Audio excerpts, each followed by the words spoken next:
আলাইকুম viewers, welcome back to hodgepodge by Nahid. আজকে আমি যে ভিডিওটা করছি সেটা হচ্ছে বাংলাদেশ থেকে কানাডা আসার একটা ভিডিও। সো বাংলাদেশ থেকে কানাডা আসতে যে আমাদের যে স্টোরিটা আসার যে এই স্টোরি নিয়েই আজকে আসলে আমার টোটাল ভিডিও।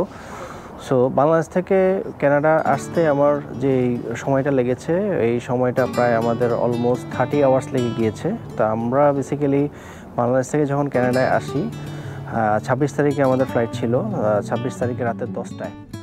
যদিও আমাদের এই 10টার ফ্লাইট এক্স্যাক্ট 10টায় ছাড়েনি, এটা প্রায় 10:40-এর মতো, প্রায় 40 মিনিটস লেট ছিল। ঢাকা এয়ারপোর্টে অপেক্ষার সময়গুলি আসলে খুব ইমোশন নিয়েই কাটছিল, কারণ পৃথিবীর এক প্রান্তে থাকা বাংলাদেশ থেকে ঠিক অন্য প্রান্তে কানাডায় যাচ্ছি। মা, ভাই, বোন এবং আত্মীয় স্বজন, বন্ধু বান্ধব ছেড়ে যাচ্ছি, যাদের সাথে একটা লম্বা সময়ের একটা বন্ডিংস। আবার ফিরে কাউকে দেখতে পাবো না, এবং সবার সাথে যাদের সাথে আসলে প্রতিদিনই চলাফেরা করতাম সবার সাথে হয়তো এখন আর ঘটাও করে চলাফেরা করা হবে না, হয়তো কোনো একটা সময় আসবে তখন করা হবে। তো এই ব্যাপারগুলি খুব মাথা ঘুরপাক খাচ্ছিল। দেখতে দেখতে আমাদের ফ্লাইটে ওঠার সময় হয়ে গিয়েছে।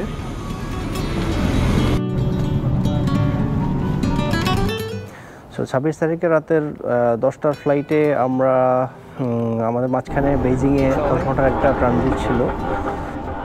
বেইজিং এয়ারপোর্টে নেমে আমরা চারদিকে দেখছিলাম যে প্রায়োরিটি লাউঞ্জটা কোথায় খুঁজে পাওয়া যায়।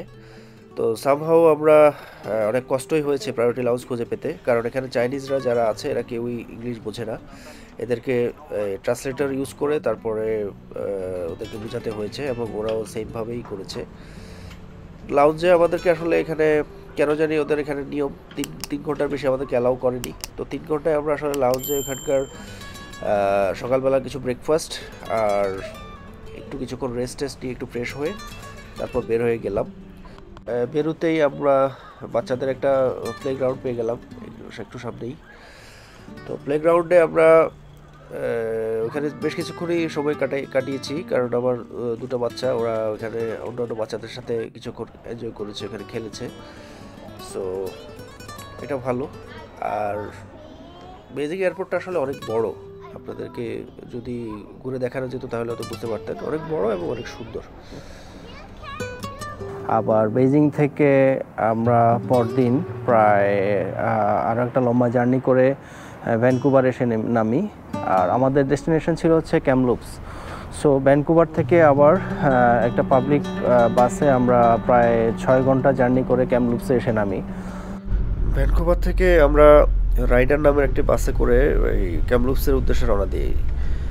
আর এই রাইডারের টিকিট করতে গিয়ে অনেক ঝামেলায় পড়ে গিয়েছিলাম, কারণ আমরা তো আসলে এখানে নেমে একদমই নতুন, কিছুই চিনি না।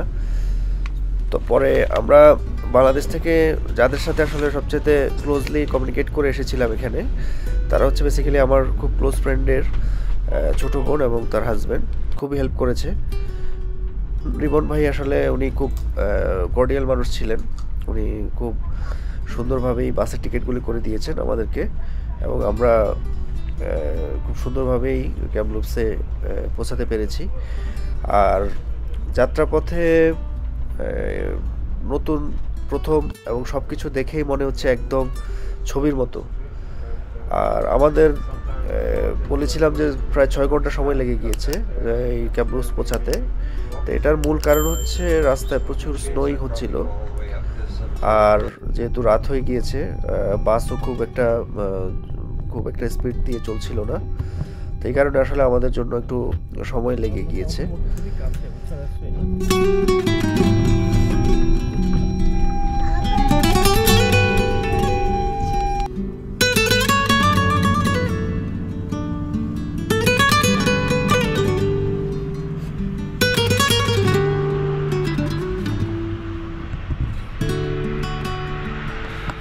সো এটা একটা প্রায় 30 ঘন্টার কাইন্ড অফ হ্যাকটিকই বলা যায়, কারণ হচ্ছে এই জার্নিটা আসলে আমাদের জন্য মানে আমরা অভ্যস্ত ছিলাম না, কারণ আমরা 30 ঘন্টা ফ্লাই করার মতো সেই ধরনের আমাদের ছিল না।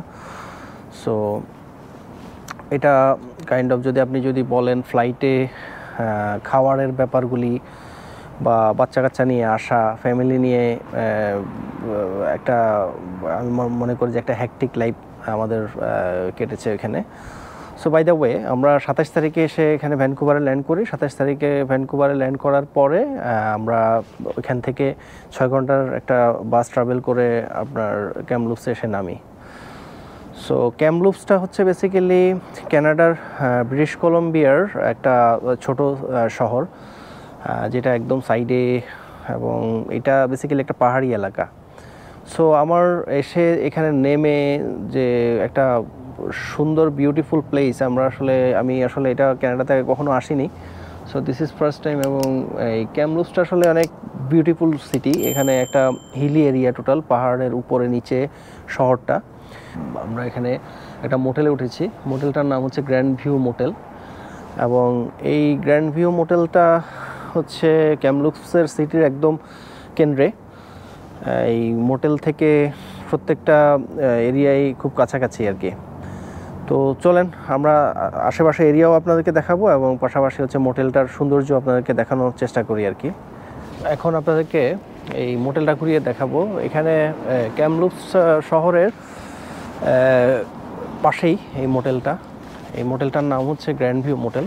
আপনারা এখান থেকে আমি ক্যামেরাতে দেখাই, এই যে দেখেন, এটা হচ্ছে এই আমাদের যে জায়গাটাতে আমরা উঠেছি এটার এরিয়া। আর এখানে কিছু ওদের বসার অ্যারেঞ্জমেন্ট দেওয়া আছে। প্রচণ্ড ঠান্ডা। আমরা বাংলাদেশের আসলে এই ধরনের ওয়েদারে অভ্যস্ত না, তো প্রথম আমার হাত পা একদম বরফ হয়ে গেছে। আপনার আসলে এখানে হিসাব অনুযায়ী কানাডার এই ক্যামলুপসে বা ব্রিটিশ কলম্বিয়াতে একটু ঠান্ডা কম পড়ে, তাও আজকে মনে হয় হচ্ছে -2। ব্রিটিশ কলম্বিয়ার রাজধানী ভ্যানকুভার, আর ব্রিটিশ কলম্বিয়ার যে এই ক্যামলুপস বা এই ছোটো ছোটো সিটিগুলি যেগুলি, এগুলি বেসিক্যালি হচ্ছে এদের ট্যুরিস্ট প্লেস। এখন এই আপহিল থেকে আমি কিছুটা ডাউন হিলের দিকে যাচ্ছি, আর ডাউন হিলের দিকে যেতে এখানে বেসিক্যালি যে ডাউনটাউনটা বেসিক্যালি একটু ডাউন হিলের দিকেই। আর এখানে প্রত্যেকটা প্লেসই আপনি যদি যেতে চান এখান থেকে ওখানে, সেখানে হয় পাবলিক বাস, না হলে হচ্ছে এখানে ক্যামি ক্যাব নামে একটা কি বলে ট্যাক্সি ক্যাব সার্ভিস আছে, ক্যামি ক্যাবে যেতে হয়। আর আমি যা দেখলাম প্রচুর পরিমাণ এক্সপেন্সিভ। এখানে আপনি যদি ক্যামি ক্যাবে নেন, জাস্ট 4-5 কিলোমিটার একটা ডিস্টেন্স, এখানে যেতে অলমোস্ট প্রায় $14 to $15 কানাডিয়ান আপনাকে স্পেন্ড করতে হবে। সো এখানে সবচেয়ে বেটার হচ্ছে ইউ ক্যান বাই এ কার। আপনি যদি একটা গাড়ি কিনেন তাইলে দেন এখানকার ট্রান্সপোর্টেশনটা একটু ইজি। আর যদি গাড়ি না কিনেন সেক্ষেত্রে হচ্ছে আপনার জন্য পাবলিক বাস সার্ভিস আছে। তবে বাস সার্ভিস নিতে হলে আপনাকে একটা সার্টেন ডিস্টেন্সে হেঁটে হেঁটে যেতে হয়। আমার এখন হাত পা একদম জমে আছে, প্রচণ্ড পরিমাণ ঠান্ডা। যথেষ্ট পরিমাণ নিট অ্যান্ড ক্লিন, এরা এগুলিকে যথেষ্ট পরিমাণ পরিষ্কার পরিচ্ছন্ন রাখে। আর এখানে আপনি চাইলেও ফেলতে পারবেন না কোনো কিছু, কোনো কারণে অথরিটির নজরে আসলে কিন্তু আপনার বিশাল বড় একটা পেনাল্টি হবে। ভিউয়ার্স, আজ এই পর্যন্তই। প্রচণ্ড পরিমাণ ঠান্ডা, আর বাইরে থাকা যাচ্ছে না। So hope you enjoyed today's video. আমাদের ভিডিওগুলি ভালো লাগলে অবশ্যই আমার ভিডিওটি লাইক, শেয়ার এবং সাবস্ক্রাইব করবেন। পাশে থাকা বেল বাটনে প্রেস করবেন নেক্সট ভিডিওগুলি দেখার জন্য। আর সেই সাথে বলবো যে প্রত্যেকটা ভিডিওই অনেক কষ্ট করে বানানো হয় আপনাদের দেখার জন্য। আপনারা যদি ভিডিওগুলি দেখে এনজয় করেন, সেটাই হচ্ছে আমার সাকসেস। সো শেষ পর্যন্ত ভালো থাকবেন, সেই শুভকামনায় আজকের মতো এখানে শেষ করলাম। Bye bye, tata.